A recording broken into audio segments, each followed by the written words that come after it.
Assalamualaikum warahmatullahi wabarakatuh.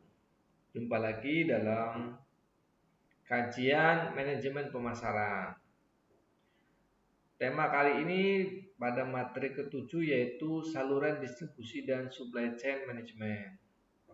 Di mana supply chain management ini juga adalah masuk dalam konsep marketing mix atau bauran pemasaran.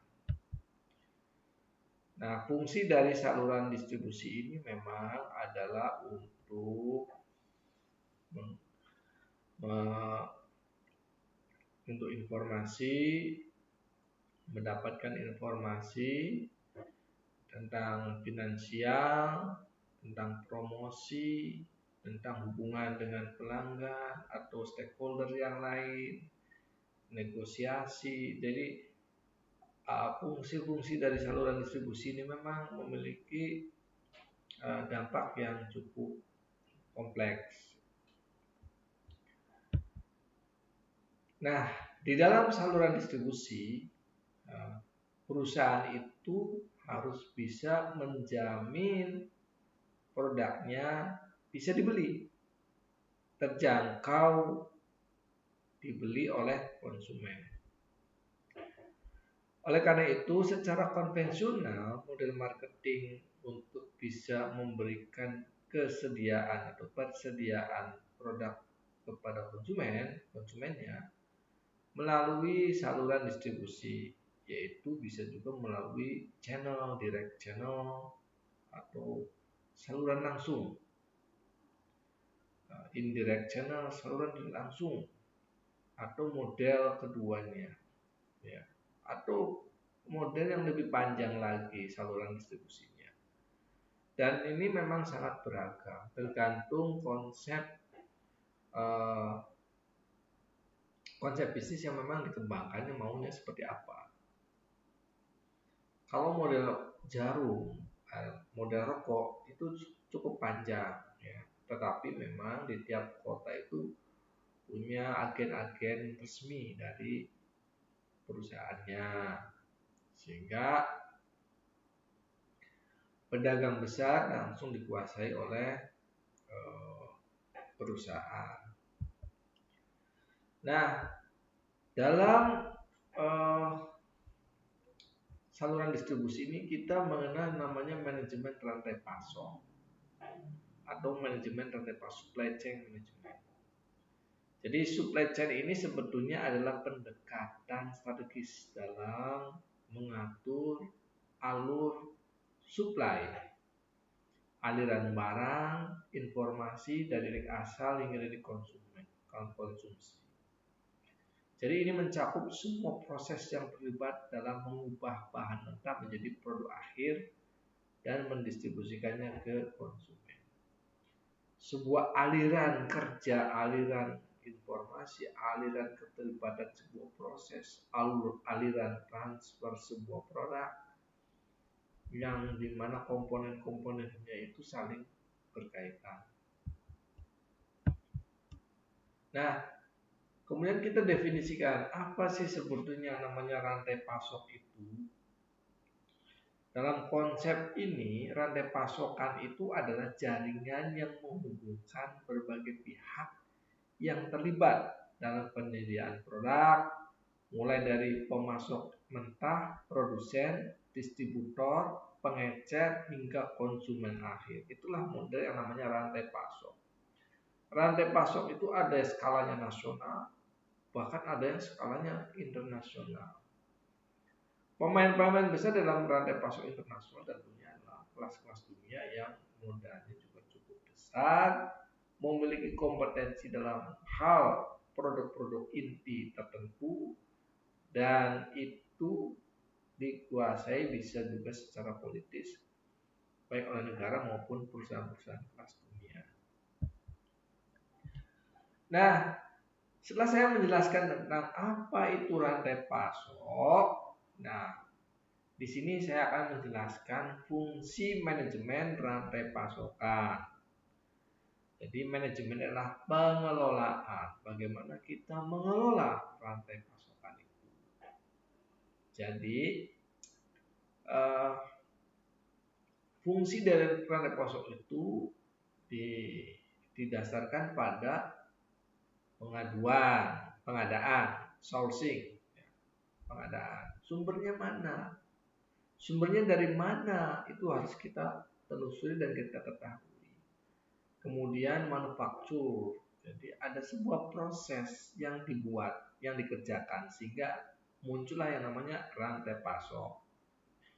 Kemudian ada distribusi, ada peralihan ya dari satu tempat ke tempat lain. Kemudian ada pengelolaan permintaan. Ya. Jadi tidak untuk ada satu manajemen yang bisa mengcover, melayani permintaan yang beragam itu. Nah, disinilah yang kemudian namanya rantai pasok. Karena rantai pasok ini ada satu, dia bisa bercabang-cabang, bisa memiliki hubungan-hubungan yang sangat kompleks. Nah, ini yang harus di-manage. Ini yang harus di-manage. Kemudian pengembalian produk atau return management. Nah, ada sistem pengembalian produk di mana ini adalah sebuah model untuk bisa menjamin kualitas sebuah produk. Produk yang cacat ya dikembalikan. Sehingga ini ada mekanisme sistem yang bisa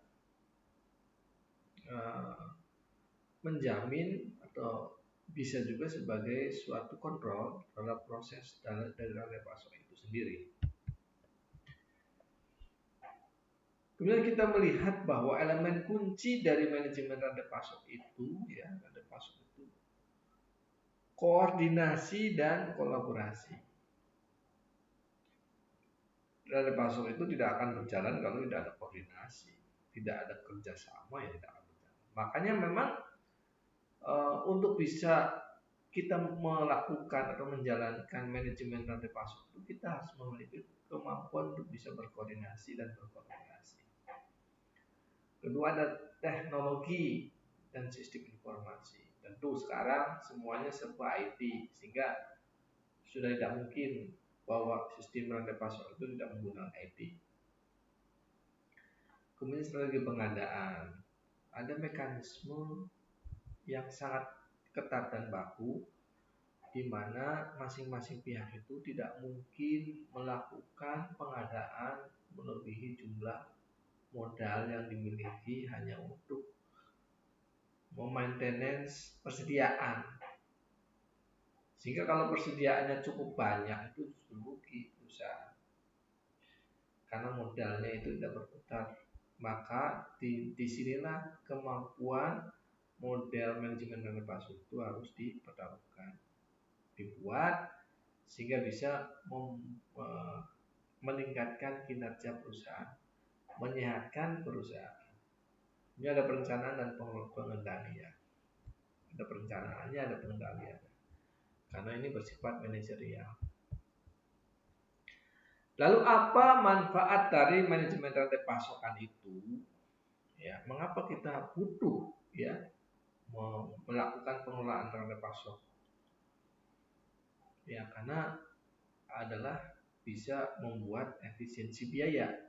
Coba kalau misalnya persediaannya cukup banyak, maka perusahaan itu akan tidak sehat karena banyak sekali dana atau modal yang mengendap.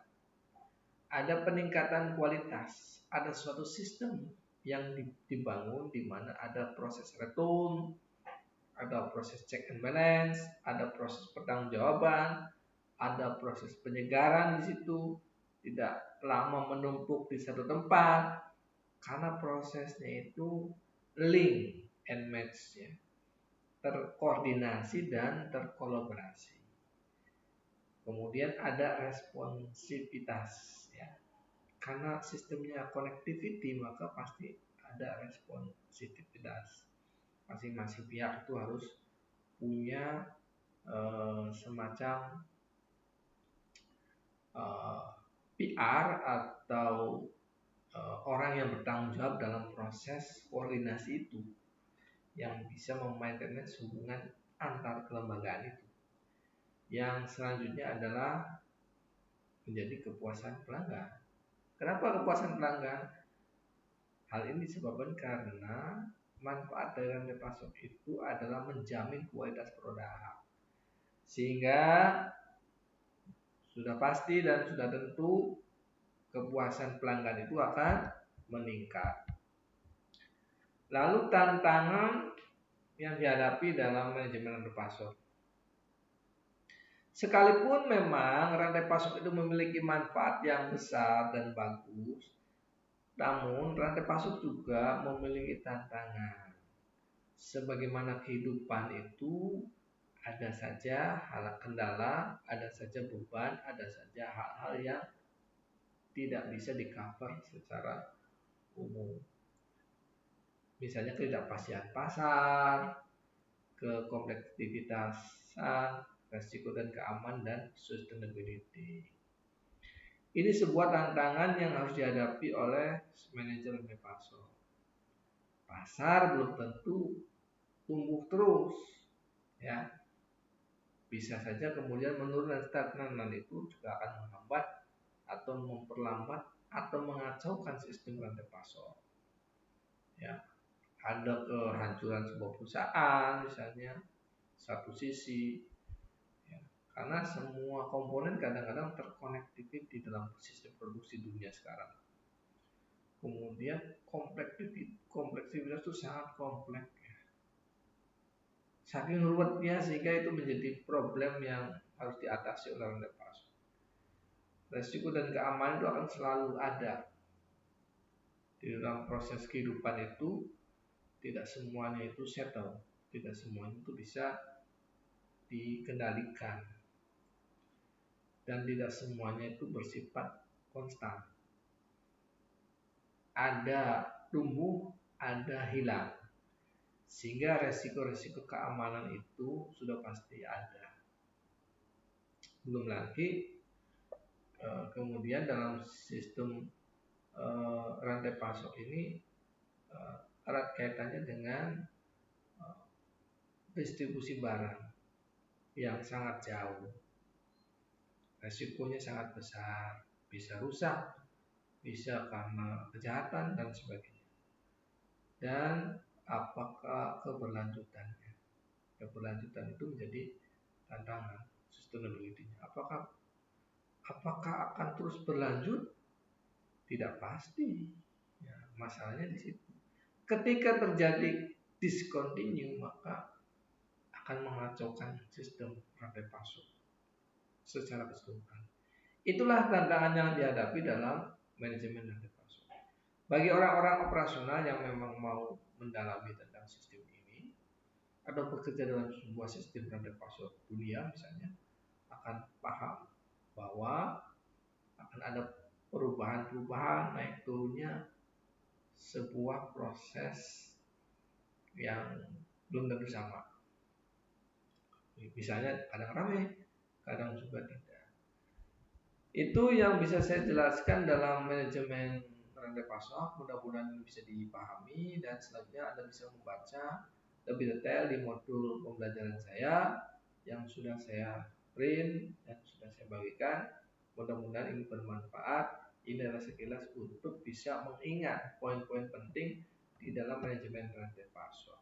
Terima kasih. Wassalamualaikum warahmatullahi wabarakatuh.